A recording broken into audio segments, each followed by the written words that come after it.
get. So you should be willing to give us a little kickback here. So because you're going to make it up over there. And Dak says, no, I'm not going to be willing to do that because I ran the risk and I dodged a lot of minefields. And last year I was unable to dodge that one because I ended up breaking my ankle and now I missed the 12 games. I think 11, 12 games. And Dak says, no, I'm not going to be able to do that. So Skip, look, this is what we know about fans. We're coming in a pandemic. We had probably 20, 30 million people lose their jobs and the market is starting, hopefully, the economy is starting to pick back up. They're starting to open up economies around, cities and states around the country. So hopefully that picks back up. The last thing people that lost their job or barely tried to scrape by is a guy saying instead of 35 million, I need 40 million. Mm-hmm. Fans don't want to hear that. Fans have always sided with ownership because they look at it and says like, man, hell, I'm just trying to live comfortably. I'm just trying to pay my bills. And you squabbling, you talking about you don't want to play for 35 million, you need 40. So Dak understands he cannot win a PR battle. So it's just best that he stays quiet, stay behind the scenes, let Jerry and Steven, they're going to do enough talking for both camps. Let them do the talking. I have said nothing publicly. You know my stance. You know where I am. And I'm going to let the chips fall where they may. But, Skip, you can't win a PR battle when a player starts talking about money. The first thing fans think about, oh, you greedy. Because I'll play for 100,000. But it's relative terms. Because if your boss said, you know what, I need you to take a pay cut so Helen and HR can get an extra 5,000, you're going to say, hell no. Well, that's what Dak is saying. Dak says, look, I'm not giving you money so you can spread it out to somebody else. I want all my money. Because Zeke got all his money. Amari Cooper got all his money. Jalen Smith got all his. D-Law got all his. And those offensive linemen that you paid, they didn't give you discounts so you could pay someone else. So I'm going to be unwilling to give you a discount at this time. Now, maybe at the end of this contract, if we come back and you see me again in the future, I might be willing to cut you a deal, but not this time. Mm. So, Shannon Sharpe, you being in the Pro Football Hall of Fame, yes. I agree with your premise that almost always the player loses the PR battle when it becomes a contractual impasse. Until this one. I believe that Dak Prescott has run away with the PR battle against Jerry Jones, in part because he hadn't said anything, Skip.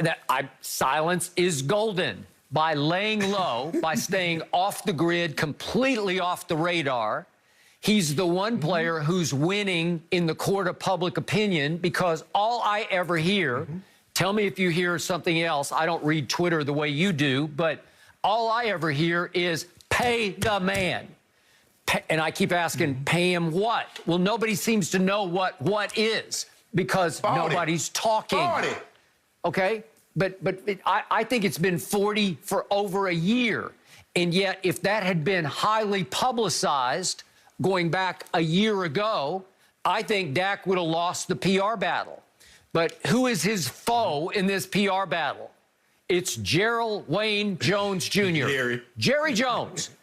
He is the easiest target to me in all of sports because a lot of, especially non-Cowboy fans, they don't want to like Jerry. He talks too much. He's this, he's that. We know all the knock on Jerry. I love Jerry Jones. I get a kick out of Jerry Jones. I think he's far smarter than most people give him credit for. But in the end, because they have been a laughing stock of a franchise in that, I hate to even bring this up, it's too painful to even talk publicly about, but they haven't been to an NFC championship game, let alone a Super Bowl, since the 1995 season. And I wrote a book about that season called Hell Bent, and I guess they were hell bent the rest of their franchise life because they haven't even re-achieved getting back to an NFC championship game. So Jerry takes all the slings and arrows of, Jerry, what are you doing? You're the buck stops on your desk. You're responsible for all this. And now you've even screwed up the Dak scenario. You've almost all but parted ways with your franchise quarterback. Well, the reason that he has lost the PR, and I don't think he's just losing, I think he is L-O-S-T, past tense, lost it, is because Dak and his fairly new agent have played this perfectly and beautifully by saying nothing. That they lay so low that everybody even forgets about them, and all the focus is on Jerry. And Jerry and Steven, his son, who also sort of co-runs the Cowboys, they've talked and talked about Dak without really saying much about Dak, because neither has gotten into a mudslinging contest over the actual figures. Obviously, Jerry Jones and Steven are the only two people inside that organization who know full well how much Dak is asking for and how much he asked for going back more than a year, almost a year and a half ago. And yet they have not leaked that to the media because, as my mother used to say, that would be cutting off your nose to spite your face. Because I think if they leak the actual demands of Dak and his agent, it could be damning to Dak and his agent. They could start to lose in the court of public opinion if you knew they were actually asking for 42, 43, and 44 and 45 million over 4 years. Well, we don't know the exact figures because Jerry and Steven will not leak them. Because if they leak them, then a lot of Cowboy fans would start to get down on a Dak Prescott that Jerry still hopes, I believe, is going to be the long-term solution in Dallas. He can't figure out how to make it because he needs Dak and agent to compromise a little bit, come back into the high 30s, you know, 38, 39 instead of 42, 3, 4, 5. But the point is, yeah, go ahead. I don't see that happening, considering that Deshaun Watson got $39 million with basically 3 years, 4 years left on his deal. So I don't see Dak with no years left on his deal giving him that kind of discount. Skip, you covered the league in 82 and 87 when they had strikes. I did. And the fans sided with the owners because they put scabs, that's what they were called, those replacement players on the field, and fans still showed up. And so the players end up having to say, well, hold on, I'm missing checks, and the fans are still going to the game. I might as well just go on out there and play, get my check, because I got my kids in private school. I got to pay for this house. I got to pay for this Cadillac and this Mercedes.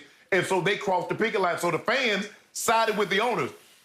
Dak knows that when it comes to this, because my number is Skip, they're going to put my number in the paper. It's going to be all over the internet. Dak makes this. The owners, we don't really know. We think they make them, you know, every once in a while you'll see the NFL cut each team a check for $250 million or $275. That's not to say the local TV rights, the advertising that it does within their own city. But Skip, I think Dak knows this is what Dak did. Dak said, I'm going to find out how well I can trust. And I used to do this all the time, Skip. This is what you can tell your friends. You tell somebody something. Yeah. And you only tell one person. If it gets out, you know who told it, and you know you have to cut them off. True. Simple as that. Yeah. Dak says, okay, only two people, Jerry Steven, you know. Me and Todd France, we know. If it gets out that I asked for this, you told it, I can't trust you because I really don't trust you anyway, because I think you've been putting stuff out there to try to make me look bad to begin with anyway. So I really don't want to trust you, but I'm just going to put this out there. I'm going to put this chum in the water and see who's greedy enough to bite this bait. Okay. And for the better part, Skip, nobody has said anything. Well, they made him a fair offer, and I believe it was a fair offer. But that was the offer you needed to make more than 2 years ago, not at the end of the deal before you had him in under the franchise tag. By the way, I was there that fateful Monday night in 1987 when the star Cowboys all caved in and crossed the picket line and decided to play a Monday night game against the rival Washington football team, then called their nickname, as you remember. And that team, coached by Joe Gibbs, it was a Monday night game, wasn't it, Skip? It was a Monday night game, and it was all replacement players, as you call them, scabs, but replacement players for Washington. And Dallas had Too Tall and Randy White and Tony Dorsett. It seemed like everybody crossed the picket line, and they got their golden tails beaten in that game by the replacement players. And that's when the fans said, Washington won the Super Bowl that year too, Skip. Yep, that's true. They rose right out of that. Washington won the Super Bowl. Okay, and I also we had a guy from Savannah State that played the replacement. I covered very closely 82 back in the early 90s, in 1993, the Emmitt Smith holdout that lasted 2 games. And trust me, it got ugly. It was mudslinging with figures being thrown back and forth between the two camps, Emmitt Smith's camp, Jerry Jones' camp. And finally, they settled, and Emmitt came back and they went on to win the Super Bowl. But that got really ugly, and I think some of that lingers to this day. There's still just an undertone of bitterness to Emmitt about how that went down. So my point is... Oh, no question. Yeah. So my point now is Dak has played this so beautifully because he says zero about it. There's no mudslinging. There's been respect between the two camps. And I believe Dak Prescott has flat out run away with winning the PR battle against Jerry Jones. So the advantage is all on Dak right now. It's almost like Dak is selling a house. Okay, here's the price for the house. Are you calling me to pay the price for the house? Because if you're calling to get a discount or see what I will be willing to take off, the answer is no, so we don't need to have a conversation.